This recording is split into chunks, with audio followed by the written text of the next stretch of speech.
दोस्तों, वर्तमान समय अस्थिर अर्थव्यवस्था का समय। कभी कोरोना की मार तो कभी युद्ध से हाल बेहाल। ऐसे में आम नागरिक करे तो क्या करे, कैसे आमदनी बचाए। भयावह लॉकडाउन ने तो न जाने कितनों को बेरोजगार कर दिया।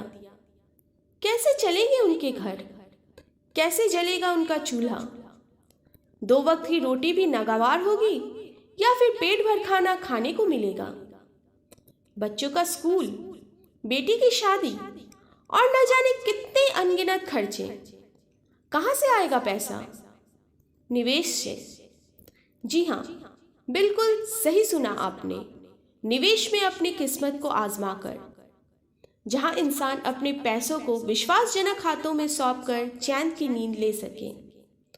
और इसके मार्गदर्शक बने हमारे योग गुरु स्वामी रामदेव, जिन्होंने घर घर में योग पहुंचाया और अब समृद्धि का संदेश एफपीओ के माध्यम से सावधानी के साथ घर घर पहुंचा रहे हैं। नहीं समझे ना? डरे नहीं। हमेशा की तरह इस बार भी सदीनामा का संपादकीय आपके हर प्रश्नों का उत्तर देने के लिए प्रस्तुत है। तो आइए, सुमिता चक्रवर्ती संग आप भी 23 मार्च 2022 का संपादकीय मिला है निवेश का मौका तो मारिए चौका सुने, और अच्छा लगे तो लाइक और शेयर जरूर करें। और चैनल के साथ जुड़े रहने के लिए चैनल को सब्सक्राइब करना बिल्कुल ना भूलें। इस संपादकीय को लिखा है हमारे अतिथि संपादक राकेश अचल ने। तो आइए अब संपादकीय सुनते हैं।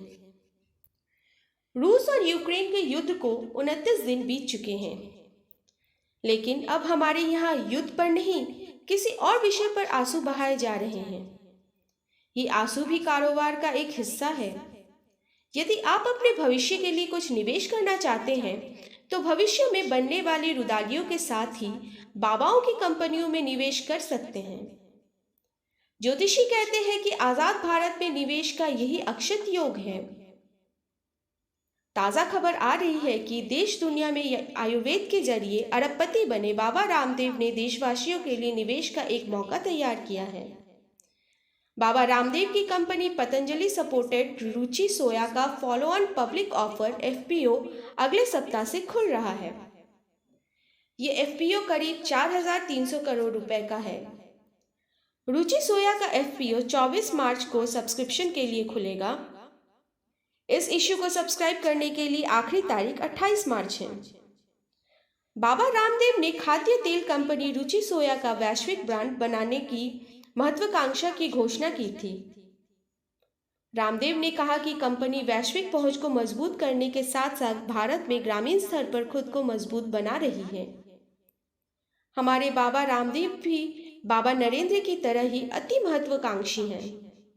मैं दोनों का बहुत सम्मान करता हूँ, क्योंकि दोनों ने भारत की सोई हुई आत्मा को जागृत किया है। दोनों निशियाम काम करते हैं और जनता के लिए निवेश के नए नए अवसर खोजते हैं। बाबा रामदेव का तो पता नहीं, लेकिन बाबा नरेंद्र देव के खून में ही व्यापार है। वे पहले ही नेहरू काल के तमाम सरकारी उद्यमों को जनता के हाथों में बेच चुके हैं। यहाँ तक कि अब वे देश के पास अपनी कोई विमान सेवा शायद ही बची है, और होगी भी तो नाम मात्र की। इस समय हमारी सरकार देश को रुलाने वाले लोगों के साथ है, जख्म खरीदने वालों के साथ है। इस समय देश रोजाना पैसे देकर रो रहा है। ये बात अलग है कि ये पैसे सरकारी पार्टियों के मंत्रियों और विधायकों की जेब से ही जा रहा है। जनता लगातार रोती रहे, इसके लिए सरकार ने भी डीजल और पेट्रोल के और रसोई गैस के दाम बढ़ाकर जनता को रुलाने का प्रबंध कर लिया है। जनता ने खुद सरकार को इसका अधिकार जनादेश के जरिए दिया है। हमारे शहर के विवेक भाई देश की जनता को रुला रुलाकर एक हफ्ते में 100 करोड़ से ज्यादा कमा चुके हैं। उनकी कमाई जारी है और उन्होंने आंसू के बदले पैसा कमाने के लिए देश भर में 4,000 से ज्यादा पर्दे किराए पर ले रखे हैं। आंसुओं की गंगा में हाथ धोने के बाद बाबा रामदेव जो एफपीओ ला रहे हैं, वे एफपीओ गुरुवार 24 मार्च को सदस्यता के लिए खुलेगा और सोमवार 28 मार्च 2022 को बंद होगा।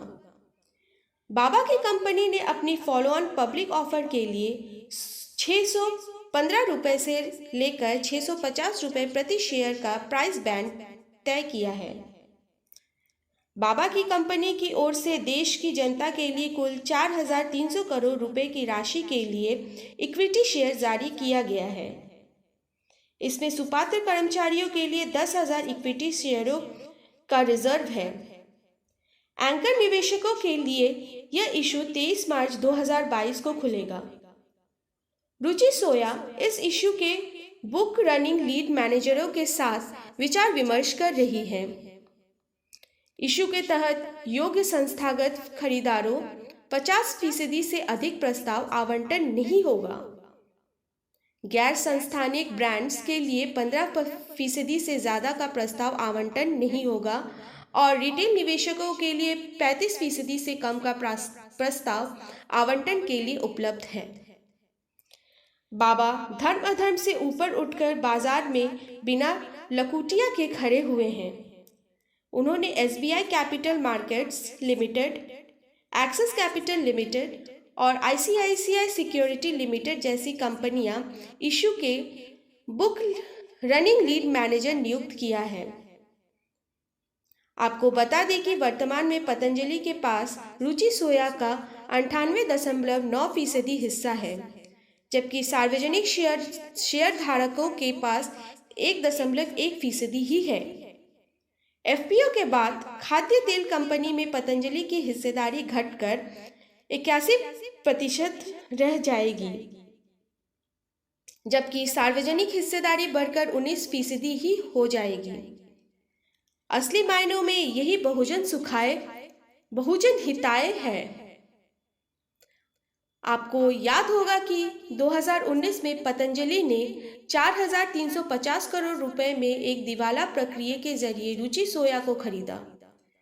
रुचि सोया मुख्य रूप से तिलहन प्रोसेसिंग, खाना पकाने के तेल के रूप में उपयोग के लिए कच्चे खाद्य तेल को परिष्कृत करने, सोया उत्पादों के निर्माण और मूल्य वर्धित उत्पादों के व्यवसाय में काम करती है। देश में मैं उन गिने चुने लोगों में से हूँ जो गालियाँ खाकर भी बहुजन हिताय बहुजन सुखाय के लिए समर्पित होकर काम कर रहे हैं और आपको कुछ न कुछ ऐसा बताते रहते हैं ताकि आपकी पढ़ने और जानने की आदत बनी रहे। ताज़ा खबर ये है कि बाबा नरेंद्र की सरकार एयरलाइन कंपनियां एयर इंडिया के बाद अब IDBI बैंक को बेचने की तैयारी में लगी हुई है। दरअसल केंद्र सरकार वर्तमान में IDBI बैंक की हिस्सेदारी बेचने के लिए रोड शो यानी कि ओपन ऑफर का आयोजन कर रही है। इसकी जानकारी सोमवार को संसद में दी गई है।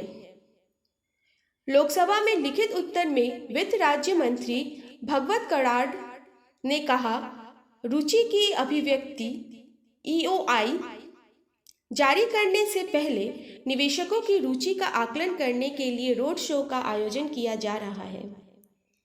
हम समझते थे कि रोड शो केवल राजनीतिक दल ही करते हैं, लेकिन अब पता चला कि ये काम बाजार वाले भी करते हैं। बिना रोड शो के बाजार का काम भी नहीं चलता।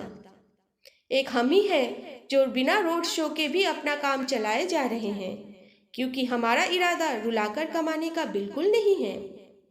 बहरहाल निवेश का मौका है, इसलिए किस्मत को जरूर आजमाएं।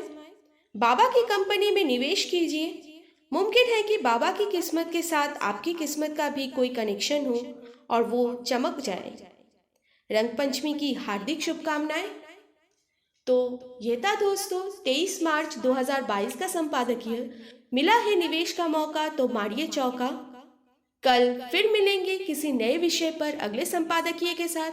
तब तक के लिए स्वस्थ रहें, सुरक्षित रहें। नमस्कार।